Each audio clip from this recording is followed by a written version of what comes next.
Bonjour à tous et à toutes. Aujourd'hui, on va parler du discours du général de Gaulle, je vous ai compris, qu'il a fait à Alger. Mais avant cela, je vous invite à liker la vidéo, à la commenter, à la partager et à vous abonner si vous aimez mon contenu. Il commence son discours par son fameux « je vous ai compris », interprété comme une phrase assez ambiguë du général de Gaulle. Et c'est aussi la phrase la plus symbolique et reprise de ce discours. Un fort sentiment de soutien à toutes les causes, Pieds Noirs et les autres communautés d'Algérie. En plus, les Pieds Noirs sont confortés 2 jours après par le Vive l'Algérie française prononcé par un général de Gaulle à Mostaganem. Cependant, lorsqu'on regarde le reste du discours, on remarque déjà que les objectifs du général de Gaulle ne sont pas du tout alignés à ceux des Pieds Noirs. Certes, il veut que l'Algérie demeure française, mais il ne veut pas qu'elle continue avec son statu quo.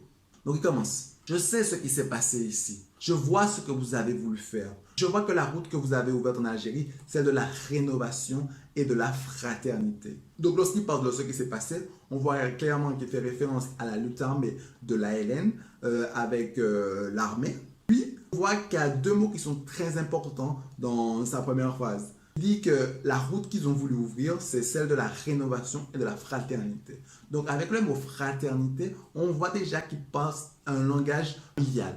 Comme pour dire que l'Algérie, même s'il y avait un combat, l'Algérie est toujours française et qu'elle demeure dans cette même communauté de Français. Et un autre mot qui est très important dans son discours, c'est un mot de rénovation.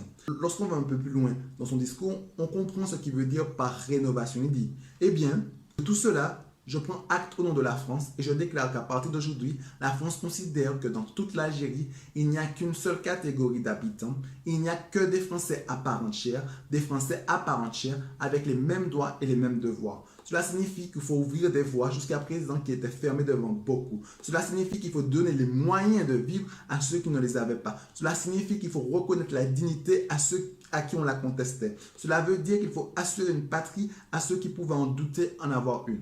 Donc là, il dit clairement que la rénovation se fera en permettant aux Algériens d'avoir les mêmes droits que les Pieds Noirs ou les mêmes droits aussi que les autres Français vivant en France. Donc, on parle de moyens parce qu'en effet, la population arabo-berbère était plus pauvre que les Pieds Noirs qui vivaient en Algérie ou la plupart d'autres Pieds Noirs qui vivaient en Algérie. Puis après, il dit une autre phrase. Je dis la rénovation à tout égard. Mais très justement, vous avez voulu que celle-ci commence par le commencement, c'est-à-dire par nos institutions, et c'est pourquoi me voilà. Donc cette phrase-là n'est pas du tout anodine, parce que je suppose que là, il fait référence à la 4e République, qui souvent a été dominée par le régime des partis, et qui n'a jamais pu faire avancer, ou qui a pu faire avancer, mais pas assez fortement, les droits des Algériens. Celle-ci a été souvent possible, car les représentants des Pieds Noirs mettaient une forte pression sur les gouvernements en place, et les faisaient tomber. Donc le général de Gaulle, en s'exclamant qu'il veut changer de régime institutionnel, face à des Pieds Noirs qui ont toujours voulu garder la même issue sur l'Algérie et un statu quo, montre clairement que ses intentions divergent avec ces mêmes Pieds Noirs. Et ensuite il dit, et je dis la fraternité parce que vous offrez ce spectacle magnifique d'hommes qui d'un bout à l'autre, quelle que soit leur communauté, communient dans la même ardeur et se tiennent par la main. Le paragraphe là, le général de Gaulle vise clairement à dire que la société algéroise est une société unie et unique et qui fait partie de la France malgré les différentes communautés. Donc là, une fois qu'il a terminé de s'adresser clairement aux Algériens de souche, il va remercier ceux qui ont permis son retour au pouvoir. Et il va dire, l'armée française, cohérente, ardente, disciplinée, sous les ordres de ses chefs, l'armée éprouvée en temps de circonstances et qui n'en a pas moins accompli ici une œuvre magnifique de compréhension et de pacification.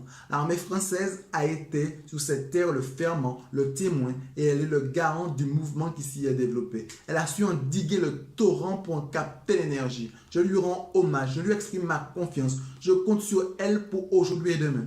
Là, on voit que le général de Gaulle se livre à une véritable hôte de l'armée française, mais il fait état d'aucune proposition, contrairement à ce qu'il proposait aux Algériens de souche. Il les encense, quitte parfois à exagérer certains traits, notamment lorsqu'il parle du rôle de compréhension et de pacification, ou encore lorsqu'il utilise le terme magnifique rôle de compréhension et de pacification, alors que l'armée française a commis des atrocités, tout comme les rebelles.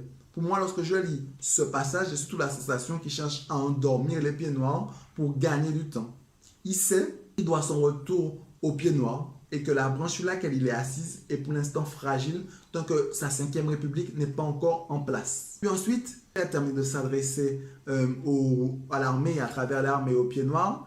Il va continuer les solutions qu'il a pour que l'Algérie demeure française. Il dit « Français à part entière dans un seul et même collège ». Et lorsqu'on parle dans un seul et même collège, c'est de ce on parle de ça un peu plus loin en disant que une voix de pieds noirs est égale à 9 voix de la population arabo-berbère. Pour lui, lorsqu'il va faire ses réformes, il faudra qu'une voix de pieds noirs soit égale à une voix de population arabo-berbère. Nous allons le montrer pas plus tard que dans 3 mois, dans l'occasion solennelle où tous les Français, y compris les 10 millions de Français d'Algérie, auront à décider de leur propre destin.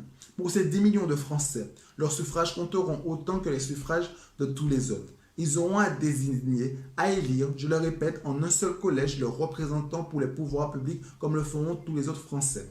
Avec ces représentants élus, nous verrons comment faire le reste. Ah, puissent-ils participer en masse à cette immense démonstration, tous ceux de vos villes, vos douars, vos plaines, vos djebels, puissent-ils même participer ceux-là qui, par désespoir, ont cru devoir mener sur ce sol un combat dont je reconnais, moi, qu'il est courageux. Car le courage ne manque pas sur la terre d'Algérie qu'il est courageux, mais qui n'en est pas moins cruel et fratricide. Fratricide. Moi, De Gaulle, à cela, j'ouvre les portes de la réconciliation.